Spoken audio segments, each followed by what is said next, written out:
আনারুল হক। আনারুল হক, গরু আপনার? আমার গরু কবে অসুস্থ হয়েছে?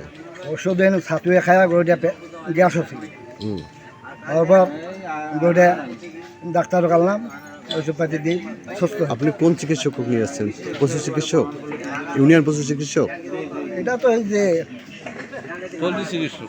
হ্যাঁ, পল্লী চিকিৎসক। পল্লী চিকিৎসক। তা পল্লী চিকিৎসক আপনাকে কি সার্টিফাই করছে? উনি কাগজপত্র দিছে কোনো? না, এই কাগজপাতি- গরু মানে জবাই করে বিক্রি করা যাবে বা এই ধরনের কোনো কাগজপত্র দিছে? না, সেটা দেয় নাই। কিছু কুমার মৃত্যু হতে পারে। মিথ্যা, এখন একটা আমার মধ্যে মানে তাহলে মিথ্যা একটা কথা বলে। না, সব ঠিক আছে, কিন্তু এই ছাতুয়া মানে বিষাক্ত হওয়ার কারণে গরুটা মৃত্যুবরণ করলো। বিষাক্ত খাওয়ার কারণে তো ছাতুয়া খাওয়ার কারণে মৃত্যুবরণ করলো। গ্যাস হচ্ছিল, মানে পেটটা ফুলছে। অসুস্থ অবস্থায় ছিল।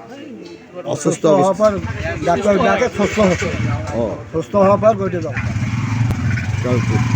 ডাক্তার, সে ডাক্তার চিকিৎসককে আপনি একটু ফোন ফোন ফোন লাগান তো, কথা বলি আমরা।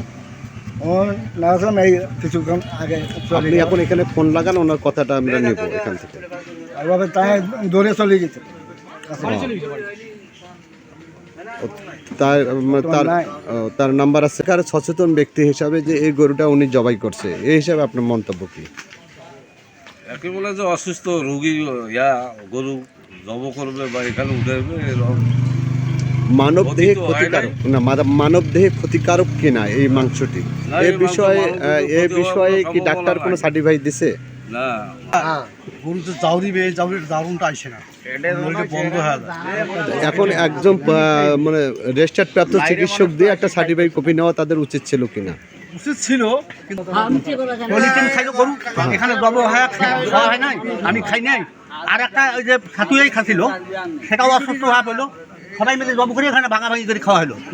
সুস্থ সবল পশু জবাই করে খেতে হবে, হ্যাঁ, ঠিক আছে। এটা আইনে আছে, কিন্তু সেক্ষেত্রে